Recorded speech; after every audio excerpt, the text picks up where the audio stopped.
We are happy to have today Vincent, who will tell us about higher dimensional Birkhoff attractors. Okay, thank you very much for the invitation. It's my first talk in the Zoominar, so I was very honored to do it. Okay, so I'm going to talk about some joint work with Marie-Claude. Oops, what happened? Sorry, I have to. Okay. Joint work with Marie-Claude, Arnaud, and Claude Viterbo. This is motivated by some dynamical problem, which is generalizing the classical construction of Birkhoff from 1932, now called the Birkhoff Attractor. Okay, so I'm going to start by recalling this very elementary construction of Birkhoff, which is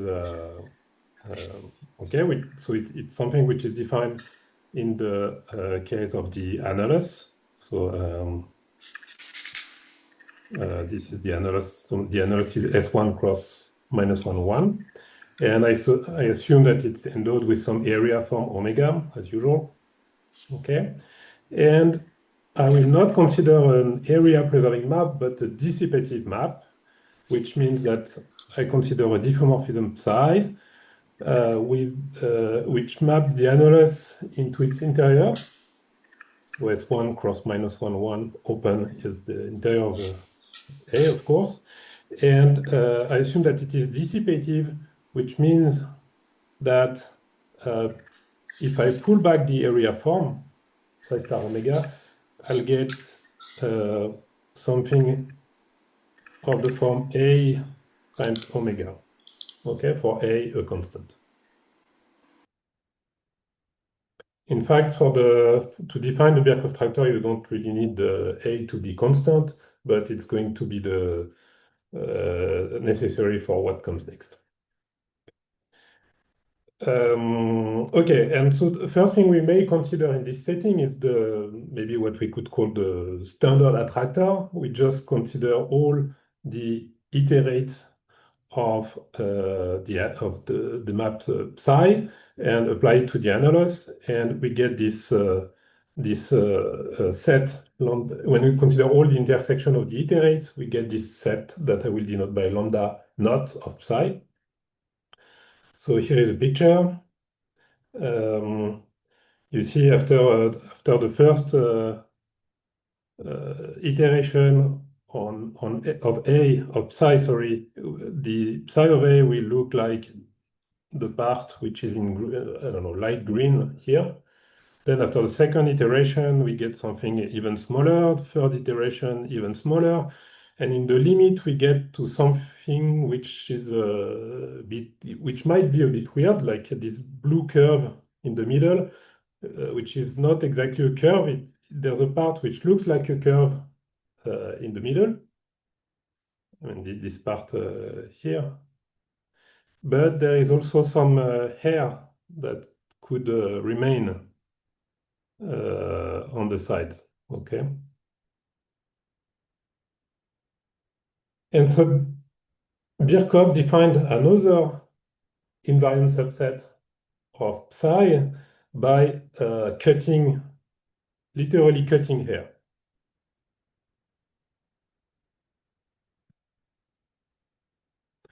So concretely, what does it mean, cutting hair in this setting?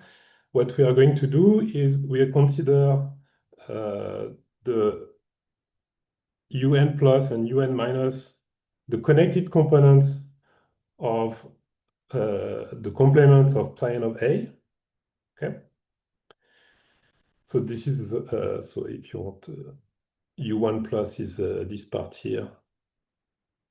U1 minus is this part. U1 minus is this part here, and then U2 plus is this. U2 minus is this, and go on. And then we consider U plus and U minus to be the unions of all the UNs. Okay, so U plus is everything which is above the blue curve, and U minus is everything which is below the blue curve, even if it's not a curve, but you know what I mean. And then we consider the closures, and we get what is the Birkhoff attractor, so the closure of U minus intersected with the closure of U plus. And maybe you see on the picture that when we take those two intersections, somehow what remains is only the central part in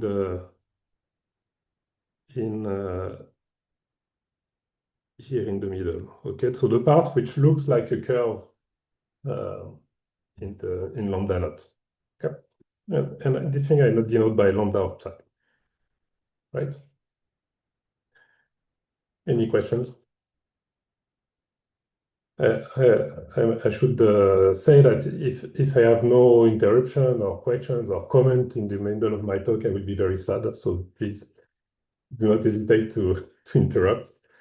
Okay. So what is the dynamics on the attractor, kind of? So this picture is very nice picture. Can you draw how points? I think everything can happen.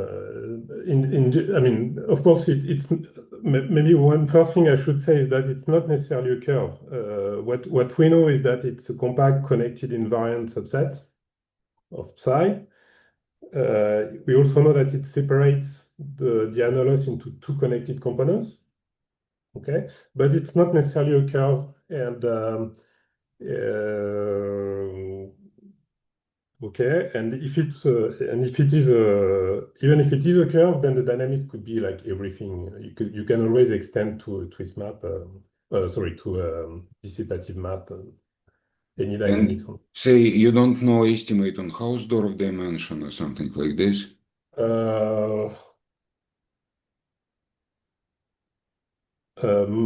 I don't know. Maybe some people might know, but I have no idea. But so there's a famous result of okay. There's this remark. So it's not always a curve, and there's a famous result in this subject is the fact that it's still possible to define some rotation numbers for the dynamics, and there's in fact an upper rotation number and a lower rotation number that can be defined, and it's known that if those two rotation numbers differ, then the Birkhoff attractor cannot be a curve. It has to be something very weird, like undecomposable continuum, it's called. And this goes back to the work of Marie Charpentier in 1934. Okay. But I don't know. I know that's something that people have studied, but I don't know much about it. Okay. And now the problem we are interested in is how to extend this construction to higher dimension. If we think about it, it's not obvious how to extend to higher dimension because there is no like upper part and lower part when in higher dimension, except if you consider hypersurfaces. But maybe that's not exactly what we want. So first, what would be the setting to extend to higher dimension?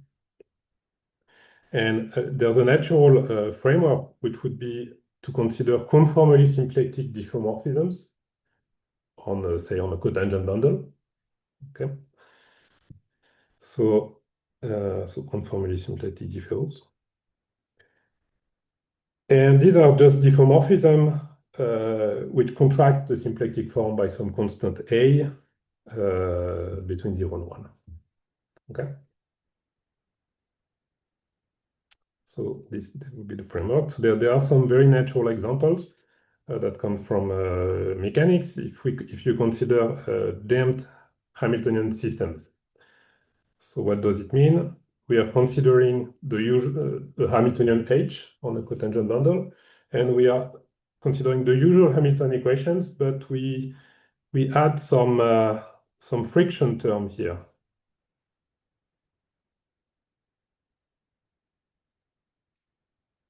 Friction term. Okay. And in that case, when we consider the flow, then it can be checked that it contracts the symplectic form by a factor exponential minus alpha t. Okay. And to be the reason for that is that in fact the vector field is the sum of the Hamiltonian vector field and plus or minus, depending on convention, the Liouville flow. That's the vector field we are considering here. Okay, and the Liouville flow contracts the. Okay. Okay, so for example, if we consider the damped pendulum, so the simple pendulum, the equation will be those equations, and in that case, we get the classical Birkhoff attractor will look like some infinite spiral like that. It's not very easy to draw, but I hope you see what I mean. Okay. And when the friction gets smaller and smaller, somehow the spiral converge slower and slower to the origin. Okay. Okay, so let's come back to the problem of how to extend to higher dimensions. So of course, the most standard conformally symplectic map is the one that you get from a Liouville flow. Okay, it contracts a symplectic form. And in that case, it's clear that, I mean, in the case of the cotangent bundle, when you consider standard Liouville flow, you see that it converges to the zero section. Everything converges to the zero section. So somehow from that, we get that probably a generalized Birkhoff attractor should be a Lagrangian, or maybe a generalized Lagrangian, because the Lagrangian is maybe too smooth for what we want. Okay, so we need some generalized Lagrangian. That's the conclusion of this remark. Okay, and this generalized Lagrangian will come from the completions. I mean, in our work, from the completions of the space of a smooth Lagrangian with respect to the spectral norm and the notion of gamma support. Okay, so now I'm going to explain this. So the gamma norm first, and then the gamma support. And there will be some, I don't know, breaks in the middle of the discussion related to something else. You'll see. Okay. So let's start with this spectral norm. I'm going to recall quickly what is it. So I'm considering the case of closed exact Lagrangians in a cotangent bundle of smooth manifold N. Okay, and I'll denote this space by L.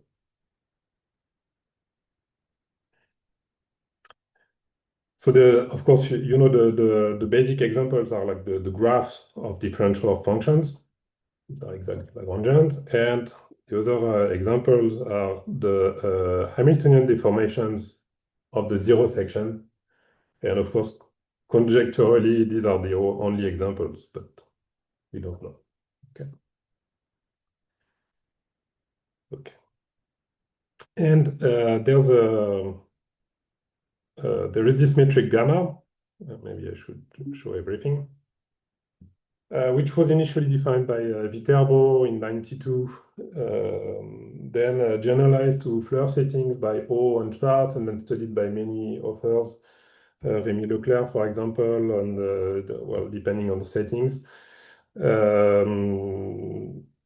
Okay, so there is a metric which is denoted by gamma on the space of all exact Lagrangians. So maybe one thing to say is that to extend to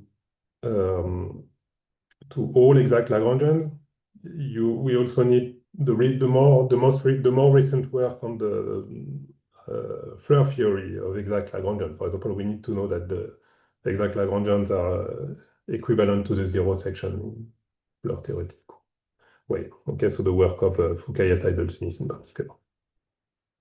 Okay, and so there is a metric which satisfies that for graphs, the distance between the graph of df and the zero section is given by just the maximum of f minus the minimum of f. We also know that this metric gamma, when you apply it to Lagrangian, when you consider the distance between the Lagrangian L and its image by a Hamiltonian H, then it's bounded by the Hofer norm. So this norm of H here is the Hofer norm, which is defined as max of ht minus min of ht integrated between 0 and 1. And what will be very important for us is the fact that if psi is conformally symplectic, or more precisely conformally exact symplectic, I will tell you what it is soon, then gamma of psi of L on psi of L prime is equal to A times gamma of L on L prime. So psi acts on the space of exact Lagrangian as a contraction by A. Okay, and so I should say what I mean by exact symplectic. Sorry, conformally exact symplectic. So it's basically the same as a similar thing as the exact symplectic versus symplectic, but in the conformal world. And it means that psi star lambda is equal to A star lambda, so A times lambda plus some exact one form.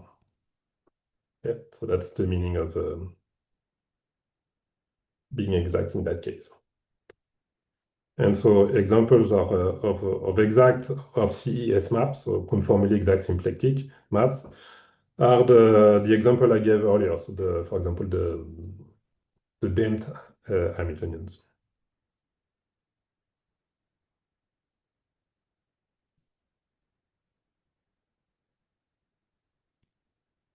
Okay, and why do I need this condition here? It's just so that it sends this exact Lagrangian to exact Lagrangian.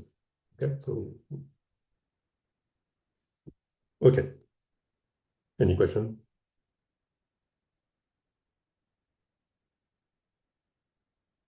So now if we consider the space L of all exact Lagrangians with this metric gamma, in fact, it's not complete. And therefore, it might be interesting to introduce its completion, which I will denote by L hat. L hat is the completion of L with respect to this metric gamma. And if we consider what we see from this last third property in previous theorem is that if we have a conformally exact symplectic map, it acts on this completion as a contraction. Okay, and so by fixed point theorem, we know there should be a unique fixed point for this map, which I will denote by L infinity of psi. So L infinity of psi is the unique fixed point of psi in the space of in this completion. Okay. And of course, well, this thing is invariant by psi, so somehow it could be seen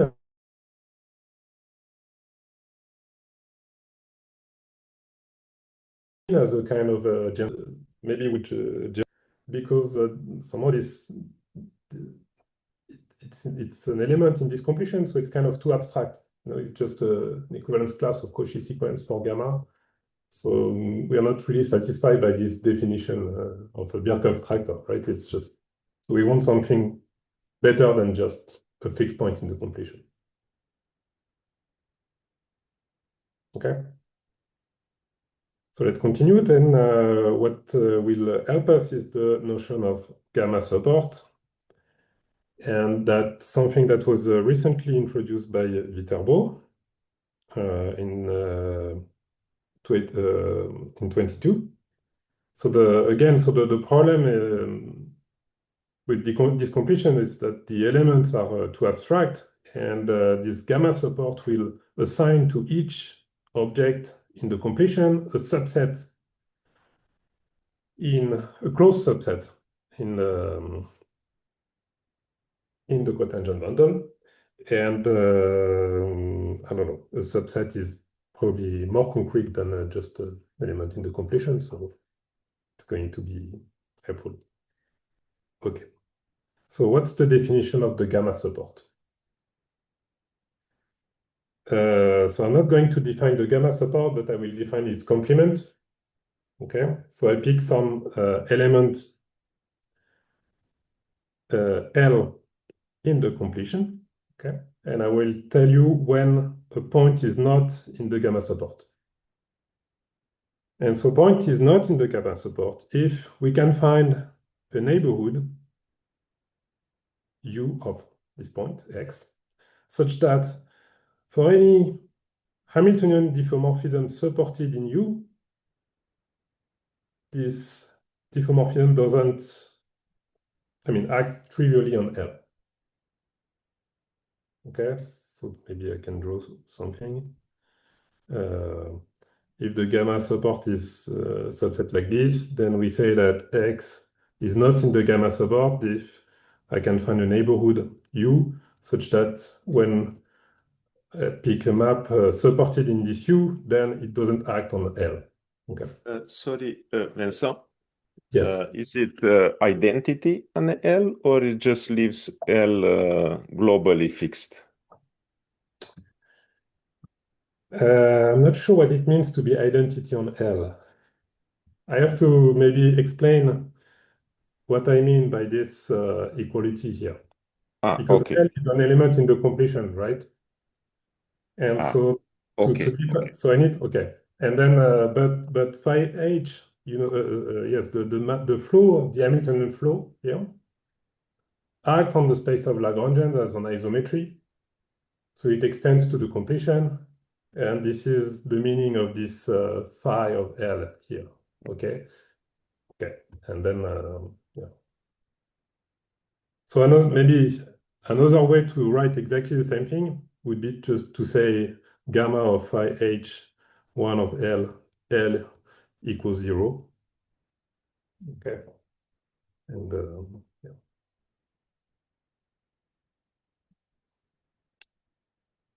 There any other question? And I'm going to give the property and try to convince you that this gamma support is very nice. Okay. So the first thing is that it's a very reasonable definition in the sense that if you start from some smooth Lagrangian L, so this is like a genuine smooth Lagrangian, then the gamma support of L is L itself. Okay, so it's a good definition. Then it will behave its invariant. So, for example, if you take a psi to be a conformally exact symplectic map, or maybe, for example, Hamiltonian, but it also works. Then we know that the gamma support of psi of L is psi of the gamma support of L. So it's an invariant. Okay. Another property we know is that it has a similar intersection properties as. I have a question. If it's locally smooth, if you have something in the completion, it doesn't make sense to say it's smooth in the neighborhood of something. I guess it should, yeah. Sorry. So suppose you take something in the completion. Would it make sense to have an object where you can say it's smooth in the neighborhood of a point? Well, you can say if the gamma support is smooth in this neighborhood, that makes sense. But I wonder if. But what maybe is not clear is that whether it depends only on the element we have in the completion, or whether I don't know. Okay. There might be still some question to ask there. Okay. Yes, I was saying that, so it has similar intersection properties as the closed exact Lagrangian problem. Okay, so for example, you know that closed exact Lagrangian, smooth ones, they should intersect all fibers in the cotangent bundle. The same holds for any gamma support. Okay. Intersection with all fibers. We can also say that it intersects the zero section always, this kind of thing, but this is the only thing maybe I need in this talk. Okay, so all these properties are in the initial paper of Claude. And another property is a kind of a semi-continuity property. So we know that if we have a sequence of Lagrange of, not of necessarily of Lagrange, a sequence of objects in the completions that converge for gamma, then we know that the gamma support of the limit will not necessarily be equal to the limits of the gamma support, but it will be included in the limits of the gamma support. Okay, so this limit of sets is like the set of all limits of sequence that we can get when we take sequences of points in LK. Okay. So it will behave in terms of this way. Let's continue. So I won't be too precise with that one, but we can say that the gamma support is always coisotropic in some generalized sense that Claude defined, which is called the gamma coisotropic. And it means, so for example, if your gamma support is smooth in some neighborhood, then it has to be coisotropic. Okay, but Claude gives some examples where it's not Lagrangian. Sometimes it could be like very have higher dimension if you make some nice construction. Okay. And here is another property that we proved in our joint work with Marie-Claude and Claude.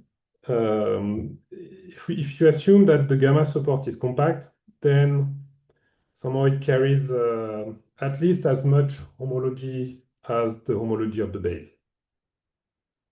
Okay. So more precisely, what we prove is that for any neighborhood of the gamma support, then the map induced by the projection, so the natural map from the cohomology of M to the cohomology of U is injective.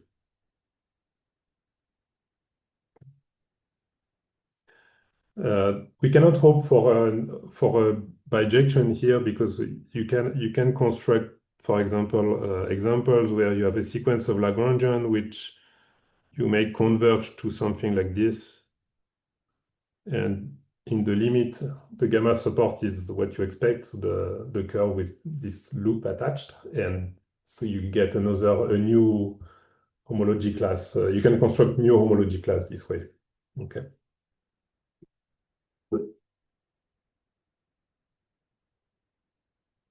And another more recent result on the gamma support is that if it is compact, then it has to be connected.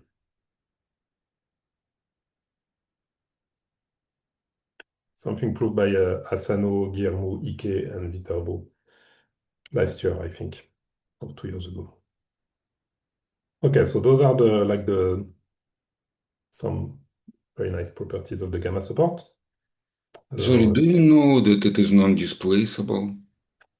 Yes.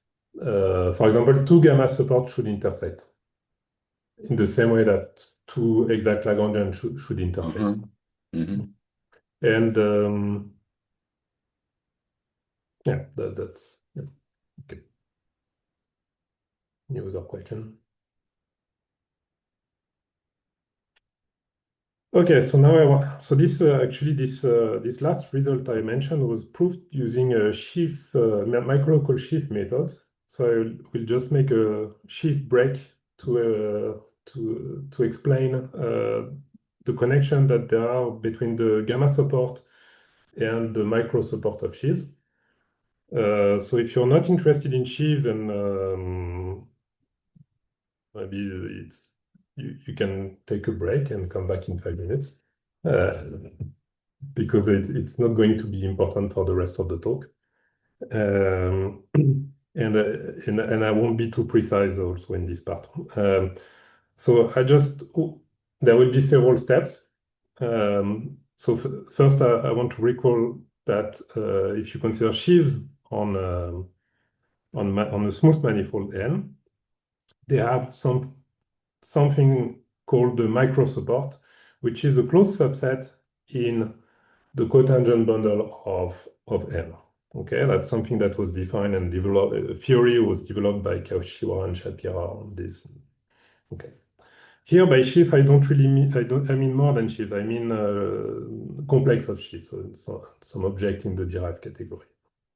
Okay.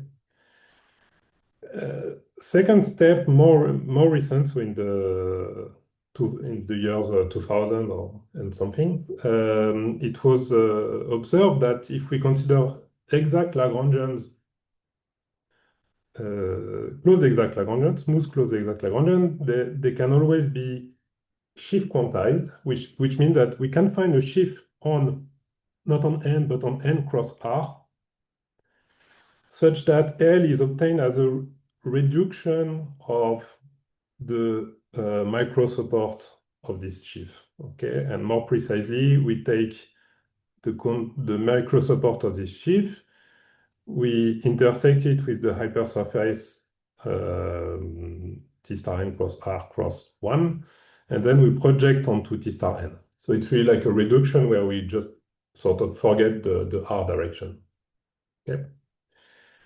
And okay, so there was this construction, which was initially there was a work by Tamarkin, which was then and then by Guillermo, Kashiwara, and Shapira, but this was in the case where L is Hamilton isotopic to the zero section, and then it was extended to exact Lagrangians by Guillermo and independently by Viterbo.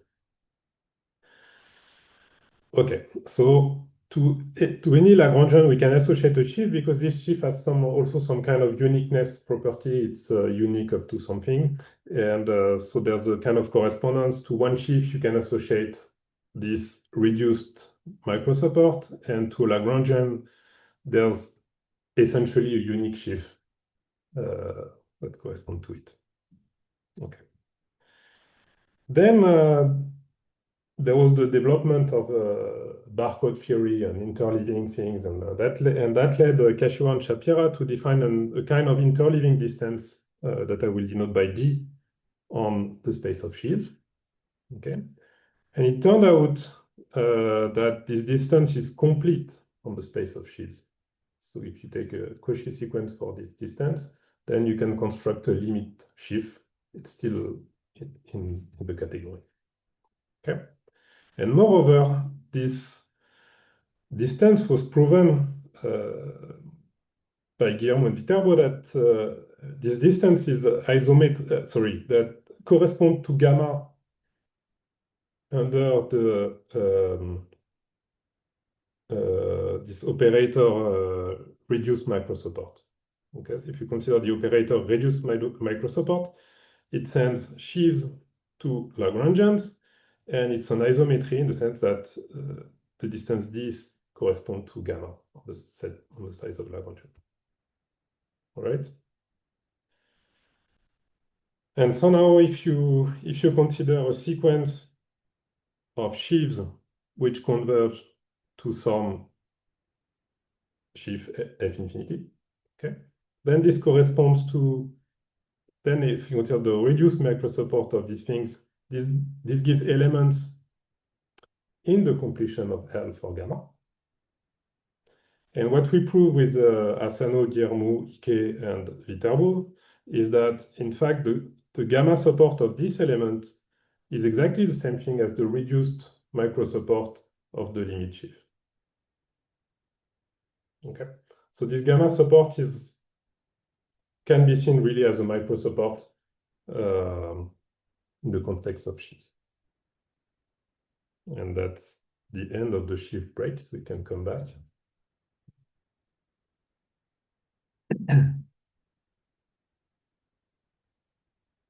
Okay.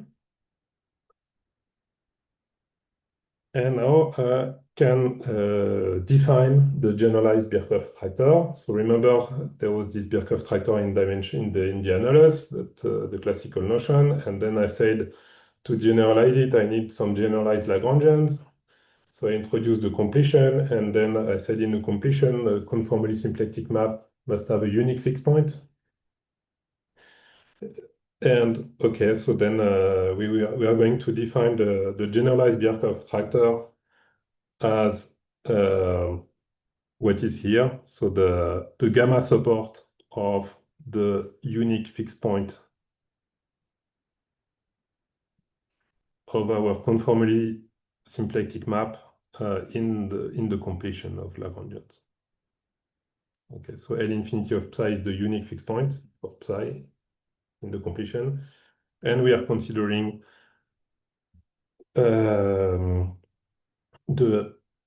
this B of psi to be its gamma support. Okay.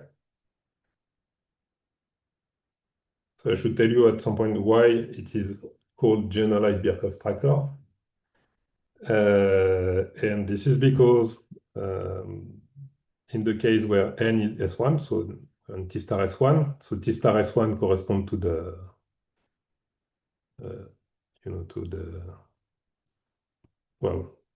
to A roughly.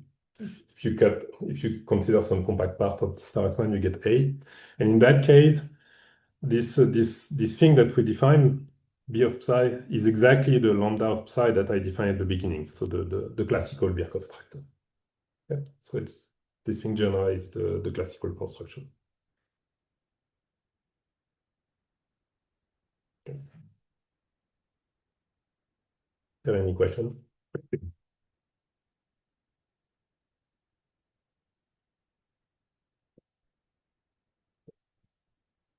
Okay. So maybe I could summarize the properties. I'm just summarizing the properties that I already gave for all gamma support. So if I consider any conformally exact symplectic map psi, then this B of psi will always be a closed invariant subset, okay, for psi. And we know that it is connected if it is compact. We know that it intersects all fibers. We know that it is coisotropic in some generalized sense, and many other things. We know what we know about the cohomology. I mean, all the properties of the gamma support applies in that case. So it's not displaceable.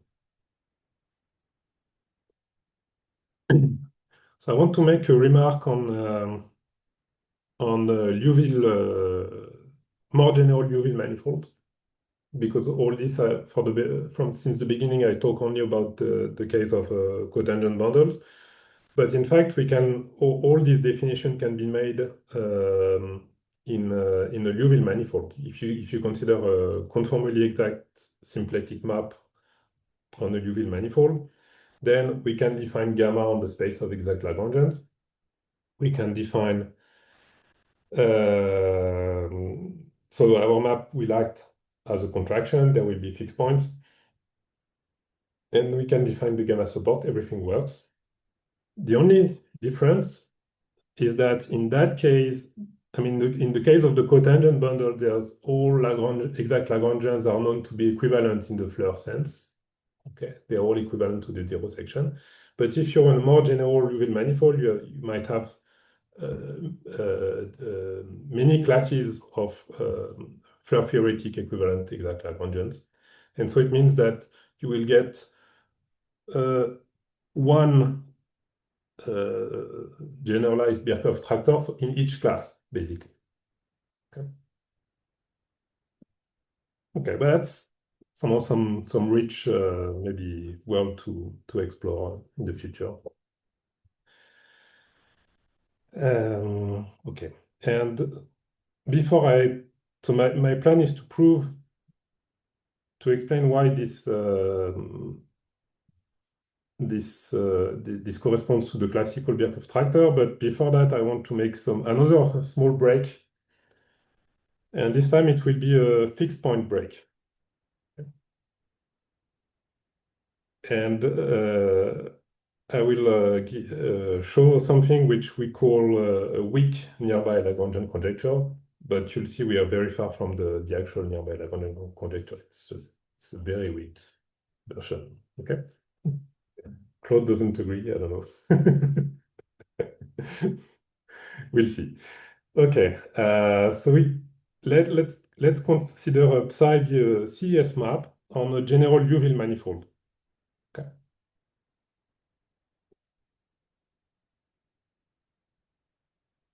So it's still a CS map, but now we are not on a cotangent bundle anymore. We're on general Liouville manifold. And I will consider psi prime to be a Hamiltonian deformation of psi. Okay, so I compose psi with a Hamiltonian, and I get another CES map, two CES maps, psi and psi prime, which have the same ratio, same conformal ratio. Okay, and then it's possible to check. It's easy to check actually that if we consider the map which to Hamiltonian U associate this composition, so psi U, psi inverse, phi inverse. In fact, this is a contraction for gamma. From on gamma, now it's the gamma defined on Ham. Okay, that's easy to check. It's because when psi acts by conjugation Ham, it acts as a contraction on gamma. Okay. And so there should be a unique fixed point also in the completion of Ham. And this unique fixed point you see will satisfy that V is equal to psi V, psi inverse, phi inverse, since it's a fixed point, which is also psi prime inverse. Okay. And so what we deduce from that is that psi and psi prime are conjugated in the completion of Ham. Okay, so we are proving that if you take any two conformally exact symplectic maps with the same ratio, basically, then they should be conjugated in this completion, which is, I don't know, it's nice and strange also. Okay, and using this, what we prove with Marie-Claude and Claude is the following.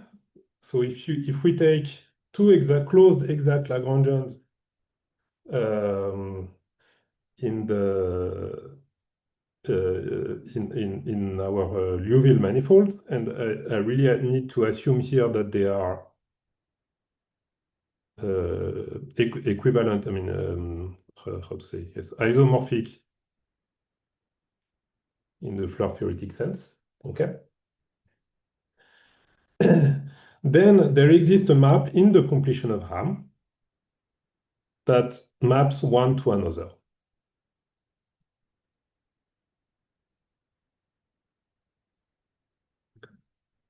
And in particular, if you apply this to a cotangent bundle, then you know that all closed Lagrangians are isomorphic to the zero section.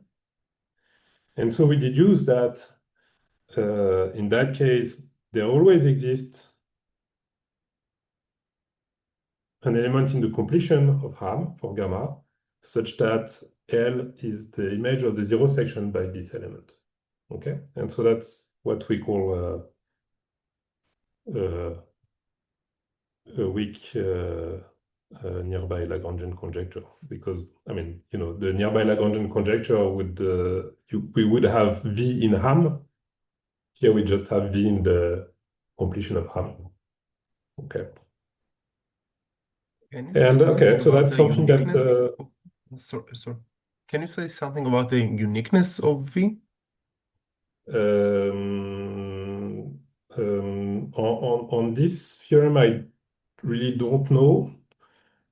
On the previous part, so the part about psi and psi prime being conjugated, it's really unique because it has to be the fixed point of this previous map. Okay, here it's probably not unique because yeah, you can change it far away from the Lagrangian. Okay, thank you. Yeah. Okay, so that's, I don't know, this thing has been used by Ike, well, Asano, Guillermo, Ike, and Viterbo to prove something about the gamma support. It can be used, or maybe to something else, but it's good to know. Actually, I wanted to advertise it in this fixed point break. Okay, so that was the end of the break. And let's come back to the central theme of the talk, which is like, so now I will try to explain why this generalized version of Birkhoff Attractor coincides with the classical one in the case of the annulus. So maybe I should remind you of the picture. We are in the annulus, and we were considering UN and plus and U minus, which were the connected component of the complement of psi n of A. Okay, so U1 plus is this part. U1 minus is this part. U2 plus is this part. U2 minus is only, oops, yes. Okay, and then we consider the U plus minus to be the union of all these UN plus and minus, and recall that lambda of psi is the U minus, the intersection of the closures of U minus and U plus. Okay, that was what we had. So the first step maybe in the proof is that the classical Birkhoff attractor, I mean, I won't prove it, but the classical Birkhoff attractor has some minimality properties. So, for example, it's known to be the minimal closed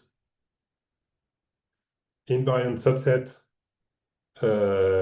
which separates the annulus into two connected components. Okay.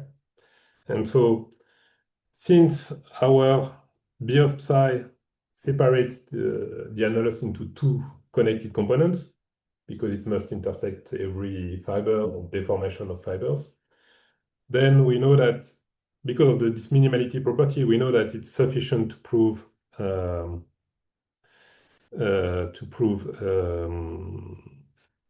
this inclusion. I think these minimality properties were probably already known from Birkhoff. Okay, so it was a way to say that I don't have to prove it. So then, let's consider the Lagrangian L of this form, S1 cross B. Okay, so just a straight horizontal line in the annulus. Then, of course, if B equals to 0, then this Lagrangian belongs to L. Okay, so in that case, the classical fixed point theorem tells us that when you apply psi k to L, you iterate, this will converge for the metric to the fixed point. Okay, so when B equals to 0, then it's easy to say that psi k of L converges to the fixed point.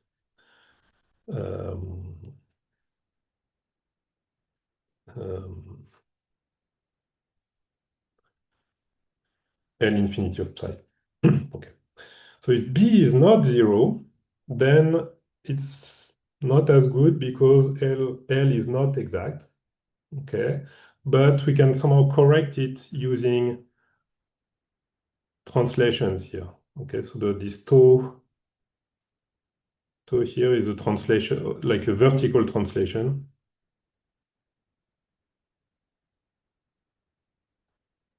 So we also consider iterates of L, okay, but somehow we translate them. We make this correction by a translation so that this LK, which is defined this way, is exact, so belongs to L. Okay, in that case, so it's not directly the fixed point theorem, but we can somehow the same ideas shows that this LK will converge to the fixed point as well. Okay. Let me continue. So now I'm going to choose B. B such that L is included in U1 plus. So it means that I need to take B somehow here. L will be here.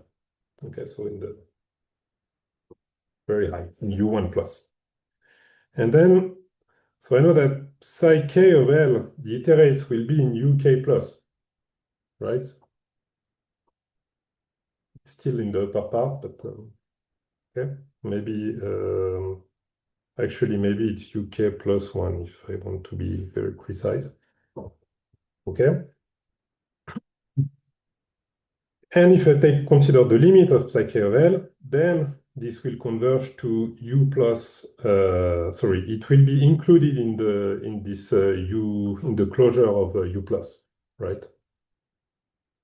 But this limit of psi k of L is also the limit of LK, where LK is this thing I define here, because the translation here converges to 0. So the limit here and here are the same, okay? So we get this. And now, since this LK converge for gamma to the fixed point, we can use the stability property, you know, this semi-continuity of the gamma support. We deduce that the gamma support of the limit, so the gamma support of the fixed point, is included in the limit sup of LK, and so is included in U plus in the closure of U plus. Okay. And so in the end, since this gamma support of the fixed point is B of psi, I have proven that B of psi is included in the closure of U plus. Okay. And now for the same reason, B of psi will also be included in the closure of U minus. This time I need to take a Lagrangian, which start from below. Okay. And so B of psi is included in the intersection of U plus closure and U minus closure. So I have proven that B of psi is included in lambda of psi. And this is what we wanted to prove. Okay.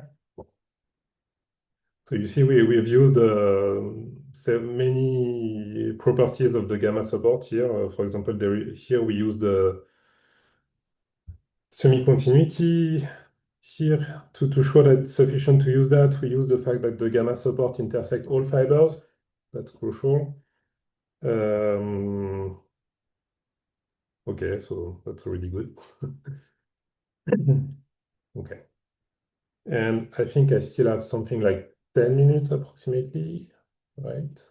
And so I think I will finish by mentioning another aspect of our work, which is the fact that this Birkhoff attractor is related to some connection with the theory of discounted Hamilton-Jacobi equations. Okay. So let me just say what is but maybe there are some questions first before I move, because it's a slightly different subject.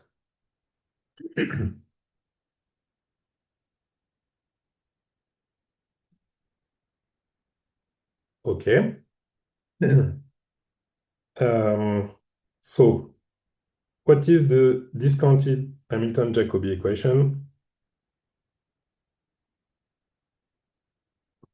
This is this equation. So we start with some Hamiltonian on a cotangent bundle, and we are considering this this equation. So here the map, the function u, well, u is a function defined not on M, sorry, but on N with values in R.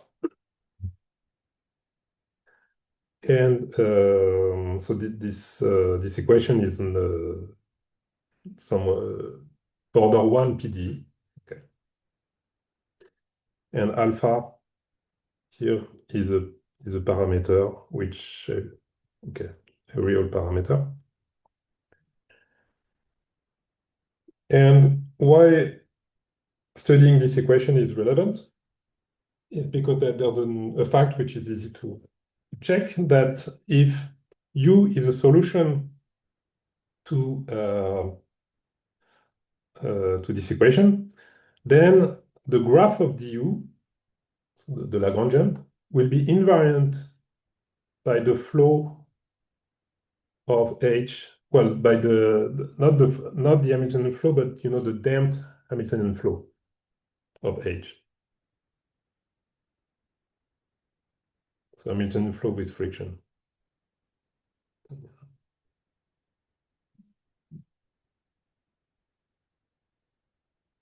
Okay.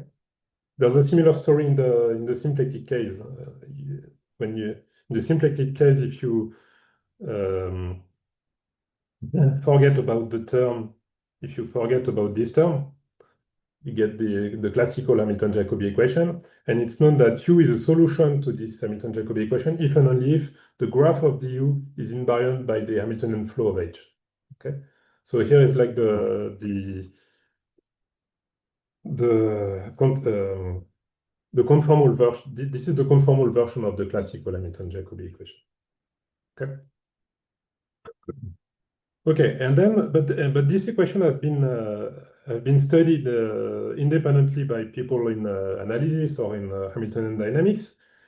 For example, there's an important work by Lyons, Papanicolaou, and Varadan in 1987, where they prove that if alpha is positive, then this discounted Hamilton-Jacobi equation has a unique solution UH alpha. But here it's not a smooth solution. This cannot exist always, but this cannot always exist. Sorry, but it's a viscosity solution, which means some kind of weak solution. Okay. Okay, and so but it's still, for example, it's always Lipschitz, or it's still not too bad a solution of the Hamilton-Jacobi equation. And so what we prove with Marie-Claude and Claude is that if we assume that H, so the Hamiltonian, is Tonelli, so Tonelli means it means that it is C2, at least C2, and convex in P, so in the fibers, and superlinear in the fibers. I mean, superlinear at infinity. So if it's Tonelli, so this is the kind of Hamiltonian that people in Hamiltonian dynamics, like doing Aubry-Mazur theory or weak KM theory, this kind of thing, they always study. Okay. Then we know that at each point where the differential of the viscosity solution exists, then this differential belongs to the Birkhoff attractor that we define. Okay.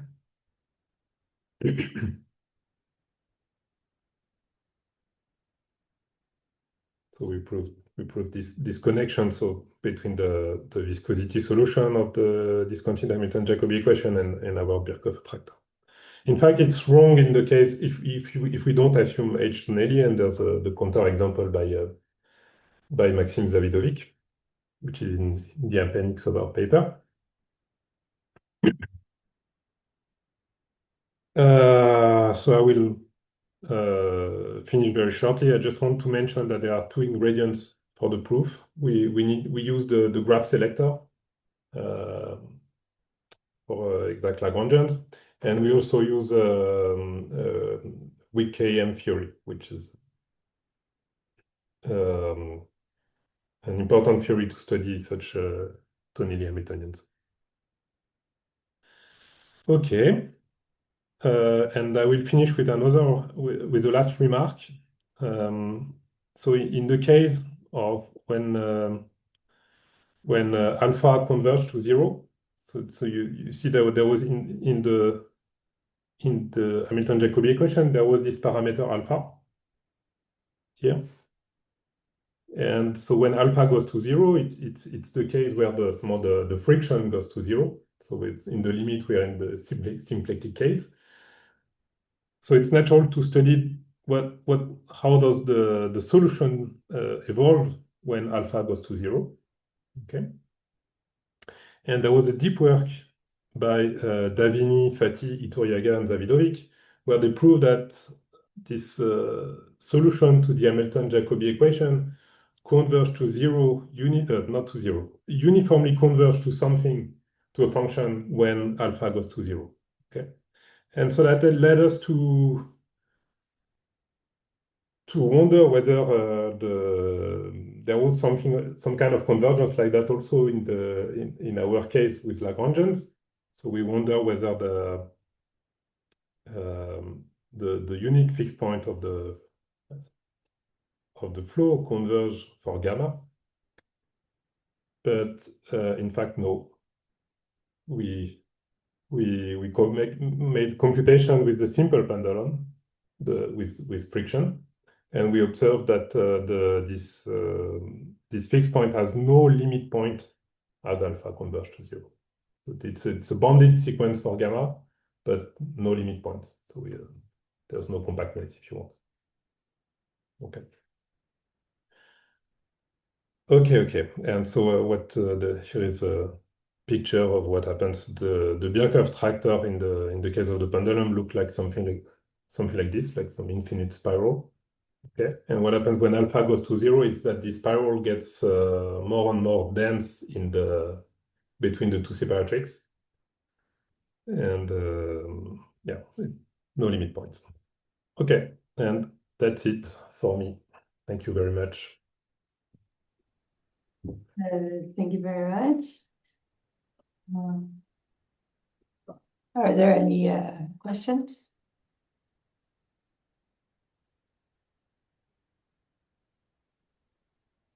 Well, maybe I have a question. So, if you have this Liouville domain, right, and dissipative map which maps domain inside, so you can do a naive thing. So just consider all the iterations and intersect. You get invariant set, right? And your attractor kind of sits inside this set. Yes. And so, how far they are in general, one from another? How they are related? I mean, what you can say? So I don't know. For example, maybe the clearer picture is the case of a one-shin manifold, where we know that there is this nice skeleton and which has isotropic and Lagrangian cells. Then in that case, so we know that this attractor is exactly the skeleton in that case, but the attractor that you described. Okay. So it completely coincides with skeleton, not some part of skeleton, but. No, I mean the naive one will be the full skeleton, but then if you consider this Birkhoff attractor, then you know it must be coisotropic in some sense. So we know it has to be in the Lagrangian part of the skeleton in that case. Okay, but then in which part of the skeleton it's not clear. I think it really depends on which Lagrangian you start from. You know, you have several different classes of Lagrangian. They are not all isomorphic, and they might go to different fixed points. And in fact, that's actually something we are trying to investigate with Baptiste Chantraine, who knows very well the Foucault categories of one-shin manifolds. But it's I don't have a clear answer to give yet on this thing. But yeah, it should somehow forget all the isotropic parts. That's maybe one piece of answer, because it has to be coisotropic. It's very interesting.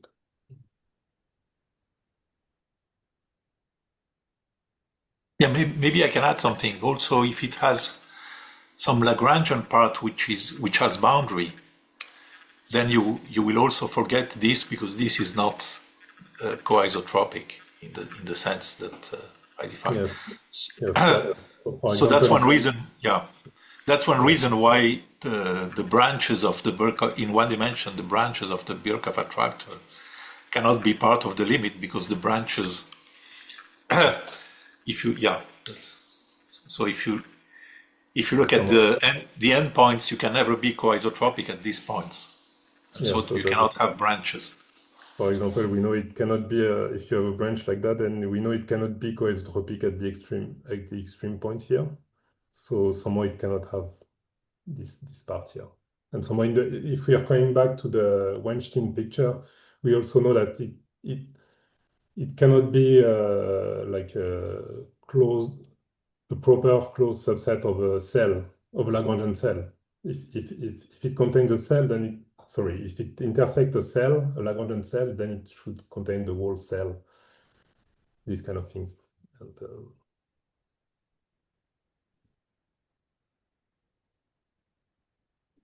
Thank you.